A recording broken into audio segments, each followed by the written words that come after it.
नमस्कार, हरियाणा विजन देख रहे हैं आप। इस वक्त मैं उचाना में मौजूद हूँ। यहाँ का पॉलिटिकल रेफरेंस बहुत बड़ा है, जो आगे चलकर इंटरव्यू के दौरान मैं आपको बताऊँगा। आप पीछे देख सकते हैं आम आदमी पार्टी का दफ्तर। आम आदमी पार्टी दफ्तर के प्रभारी वीरेंद्र प्रधान जी हमारे साथ मौजूद है। इनसे बातचीत का सिलसिला हम जारी करेंगे। वीरेंद्र जी, सबसे पहले आपका स्वागत हमारे चैनल पर। आपके चैनल पर जितने भी दर्शक हैं मैं मेरी तरफ से सभी को धन्यवाद देता हूँ चैनल में बात करने के लिए। वीरेंद्र जी, पहले तो आप अपने बारे में बताइए। सामाजिक तौर पे, राजनीतिक तौर पे या किसी संवैधानिक पद पे आप रहे हो?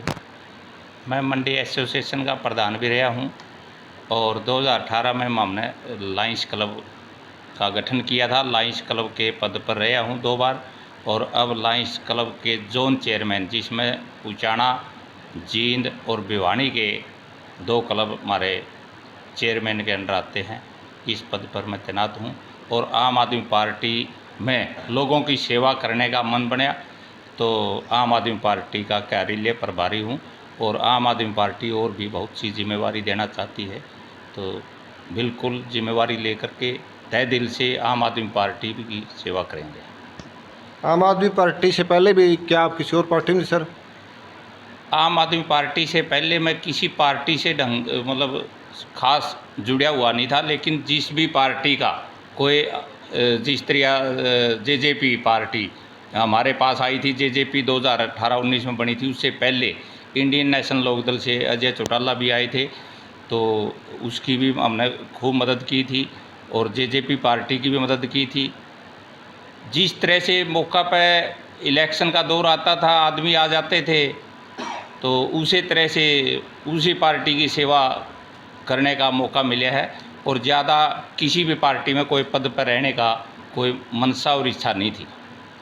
आम आदमी पार्टी की दिल्ली में पिछले कई सालों से सरकार है। पंजाब में आम आदमी पार्टी एक तरफ से क्लीन स्वीप कर देती है। उसके बाद हरियाणा में दूसरी पार्टी के नेताओं का आम आदमी पार्टी की तरफ रुख होता है, लेकिन वो सिलसिला पिछले कई दिनों से रुक गया। उसका क्या कारण मानते हैं आप? आम आदमी पार्टी जिस भी नेता को लेती है पहला उसकी छानबीन करती है, सच्चा व ईमानदार और लोगों की सेवा करने वाले नेता को लेती है। तो कई नेताओं की जो पिछली कहानी है वो सही नहीं मिली, इस करके आम आदमी पार्टी के हमारे आम आदमी पार्टी के संयोजक अरविंद केजरीवाल जी ने अपनी उपस्थिति में नेताओं की जो एंट्री करने का इस करके वो गुजरात में आम आदमी पार्टी इलेक्शन लड़ रही है, हिमाचल में लड़ रही है, उनको टाइम नहीं है।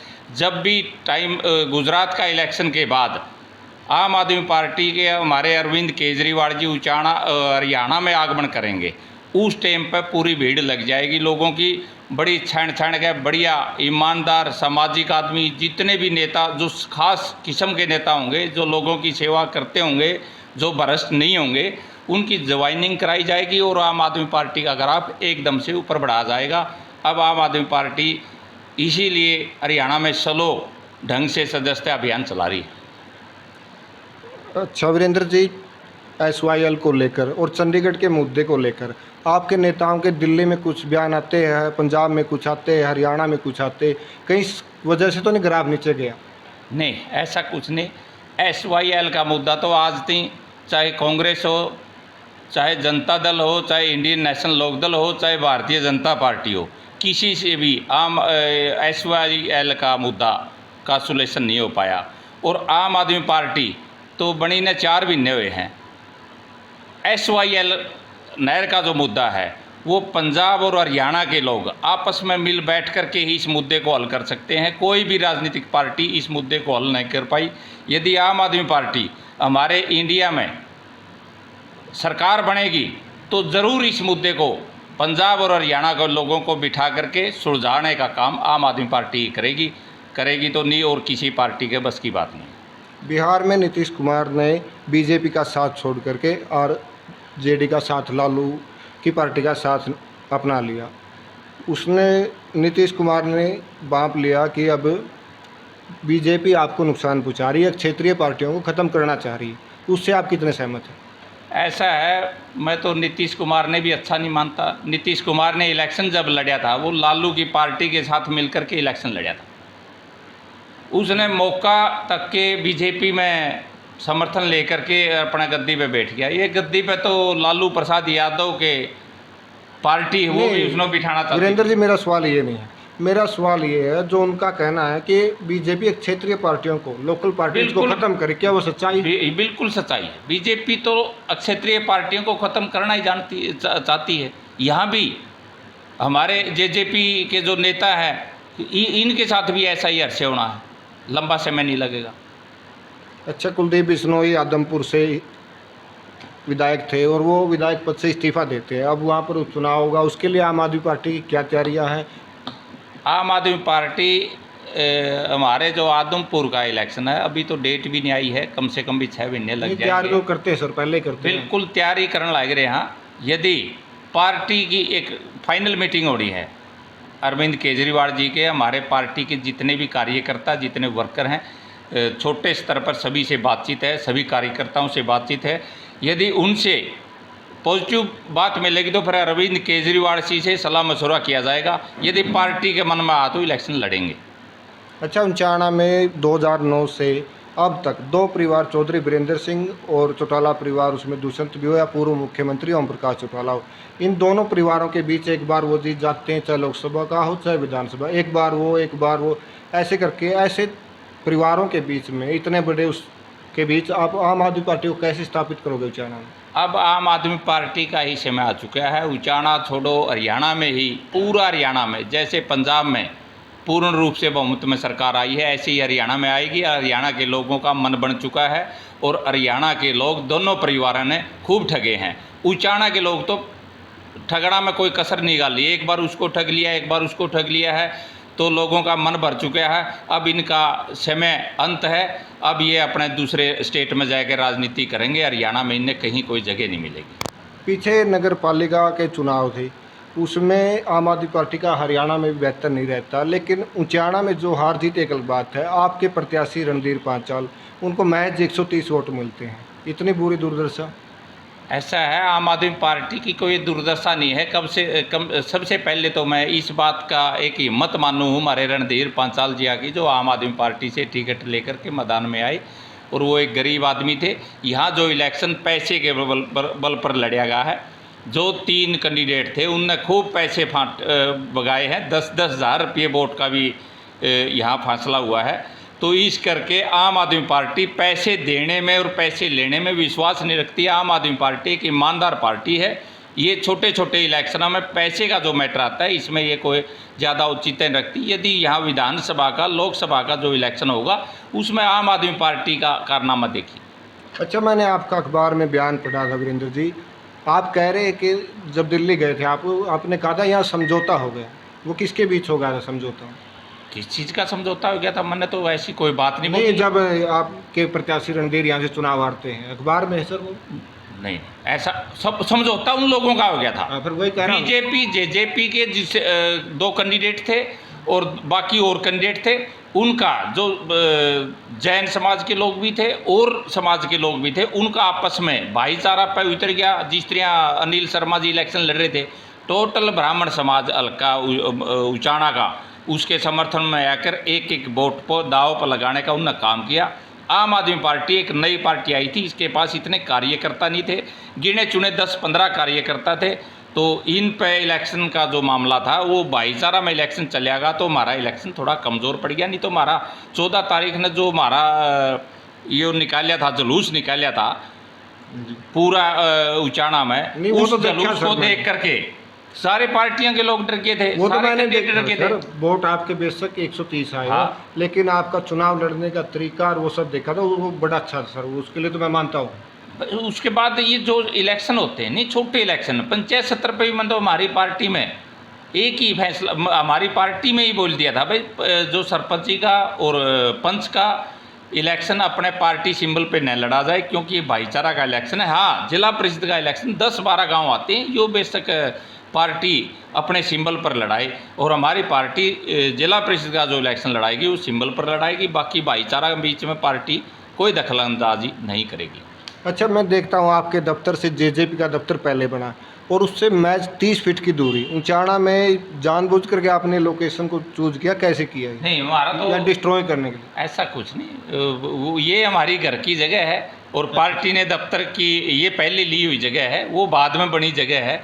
और पार्टी ने जगह मांगी थी तो हमने आम आदमी पार्टी को, हमारी पार्टी के पास पैसा नहीं है, हमारी पार्टी के पास और पार्टियों की तरह 5 स्टार होटल वर्गे ऑफिस बनाने के लिए कोई जगह नहीं है, क्योंकि हमारी पार्टी लोगों की सेवा करती है। तो हमारी पार्टी को जितने भी दफ्तर मिलेंगे फ्री में ही दफ्तर मिलेंगे, ताकि लोगों की सेवा की जा सके। अच्छा वीरेंद्र जी, आप ये बताओ, मैं कई बार नोट किया है, जब भी दुष्यंत चौटाला ऊंचाना आते हैं उसी दिन आप अपनी पार्टी का प्रोग्राम करते हैं, चाहे आपको प्रेस कॉन्फ्रेंस करनी पड़े। नहीं, ऐसा कुछ नहीं। अब भी दूसरे चौटाला आए थे, 5 तारीख को आए थे, तो हमारा कोई ऐसा प्रोग्राम नहीं था। पिछली बार भी आए थे, हमारा कोई प्रोग्राम नहीं था। हमें किसी पार्टी से दवेश थोड़ा है, वो अपना प्रोग्राम करती है, हम अपना प्रोग्राम करते हैं। लेकिन आपने बोलिया है भाई जिस दिन जेजेपी के यहाँ प्रोग्राम होते हैं वो आप प्रोग्राम करते हैं, बिल्कुल भी नहीं। हमारा कोई भी प्रोग्राम उनसे मिला जुलिया नहीं है, बिल्कुल अलग प्रोग्राम होता है। ठीक है, हमारी एक मीटिंग थी और उस दिन जेजेपी ने आना था, मीटिंग हमारी यहाँ नहीं थी। मीटिंग उस दिन हमने तो इसीलिए वो मीटिंग होटल में रखी हुई थी, पता नहीं रेस्ट हाउस में रखी थी यहाँ, फिर वो होटल में करनी पड़ी। हम तो आम आदमी हैं, हम किसी से, किसी पार्टी से कोई इस तरह की बातें नहीं करते। भाई वो एक पार्टी प्रोग्राम कर रही है, बराबर में हम प्रोग्राम करें, क्यों करें? अच्छा सर, पब्लिक हमारे साथ है तो पब्लिक जैसे कहेगी वैसे करते रहेंगे। सरकार की तरफ से हर घर तिरंगा अभियान चलाया जा रहा है, रैलियां निकाली जा रही है, लेकिन कुछ लोग उसमें भी विरोध कर रहे हैं, उसको आप किस नज़र से देखते हैं? ऐसा है, सरकार बॉडी है, सरकार ने नहीं करना चाहिए। आज़ादी का दिन सबके लिए बराबर है। और रही बात तिरंगा यात्रा की, तिरंगा यात्रा निकालना किसानों का हक है, क्योंकि तिरंगा यात्रा किसानों ने जीत 3 कृषि काले कानून जो लागू करे थे सरकार ने, वो सरकार ने हार करके 13 महीनों के जो किसानों की मेहनत और फल ने वापस करवाए, तो इसलिए वो तिरंगा यात्रा निकालते हैं। सरकार जो मौका पर होती है उसको तिरंगा यात्रा निकालने की ज़रूरत नहीं होनी चाहिए। दूसरी बात, लोगों का सरकार ने दिल जीतना चाहिए। यदि दिल जीतेंगे तो हर आदमी अपने घर पर झंडा लगा सकता है। एक तरफ तो लोगों ने खाने के लाले पड़ रहे हैं, इतने महंगाई से जूझना पड़ रहा है। जो सिलेंडर 300 रुपया का था वो 1100 रुपये में ख़रीदना पड़ रहा है। जो डीजल 35 रुपये 46 रुपये था वो 100 रुपये में ख़रीदना पड़ रहा है। क्या तिरंगा यात्रा में शामिल होंगे? क्या वो आज़ादी का जश्न मनाएंगे? आज़ादी का जश्न तो सारी चीज़ सरकार ने, जो सरकार सहायता कर सकती है। सरकार टैक्स लेती है कई प्रकार के, थोड़े टैक्स नहीं लेते, हर चीज़ पर टैक्स होता है। जोर तो गाड़ी ले आओ, गाड़ी खरीदोगे उस टाइम भी टैक्स, गाड़ी जिस डीजल पेट्रोल से चलेगी उस पर भी टैक्स, गाड़ी जिस टोल से निकलेगी उस पर भी टैक्स। यदि सरकार का फिर भी नहीं भरना में आता तो इस देश का तो सर्वनाश होने की तरफ देश को धकेलने का काम ये पार्टियां कर रही हैं। हमारा तो एक ही अनुरोध है, इन सरकारों ने इस चीज़ में हिस्सा लेना चाहिए। आज हमारा जो तिरंगा है इसका भी एक रेट तय कर दिया, कोई 20 रुपये, कोई 25 रुपये। तिरंगा आज़ादी के लिए है, मुफ्त में सरकार ने देना चाहिए। यदि सरकार तिरंगा का भी पैसा लेने लगेगी तो हमारा इलाज कहाँ से करेगी सरकार? हमें नौकरियाँ कहाँ से देगी? हमें भूखमरी मिटाने का और महंगाई को कम करने का कैसे सरकार काम चलाएगी? इसका मतलब ये सरकार अनपढ़ों को फंसी हुई है। पढ़े लिखे कोई आदमी आए, वो सरकार को चलाएं और देश को चलाएं, यही हमारा कहना है। 15 अगस्त पे आम आदमी पार्टी की तरफ से प्रोग्राम है या और अन्य आगामी कार्यक्रम क्या रहेंगे सर? हमारी पार्टी 15 अगस्त पे जो सरकारी कार्य, जो जहां हमारी सरकारें हैं, वो तो 15 अगस्त पे ऐसे प्रोग्राम तो सरकार सरकारी जगह पे करेगी। और उसके अलावा हमारा तो 14 तारीख को शाम को 5 बजे हमारे अरविंद केजरीवाल जी जो मुख्यमंत्री दिल्ली हैं, उनके आदेश हैं, सभी साथी कार्यकर्ता ज़्यादा कहीं भागने की, दौड़ने की ज़रूरत नहीं है। जहाँ कार्यालय हो कार्यालय में बैठकर अपना तिरंगा लेकर के अपना राष्ट्र का गुणगान और जनगण मन जो हमारा जो राष्ट्रगान है उसको गाएंगे। आम आदमी पार्टी का तो यही कार्य है, इससे अलावा तो कोई नहीं। वैसे सर आपका नेचर बहुत सॉफ्ट है, बड़ा अच्छा लगा मुझसे। बाकी और दिन कभी करेंगे बात और ज़्यादा विस्तार से, मैं आज ज़्यादा आपका टाइम नहीं लूँगा सर। बड़ा अच्छा लगा मुझे सर आपसे मिलके, हमें टाइम देने के लिए आपका बहुत बहुत धन्यवाद। धन्यवाद। आपके सभी चैनल के दर्शकों को भी मेरी तरफ से राम राम। जी सर, धन्यवाद।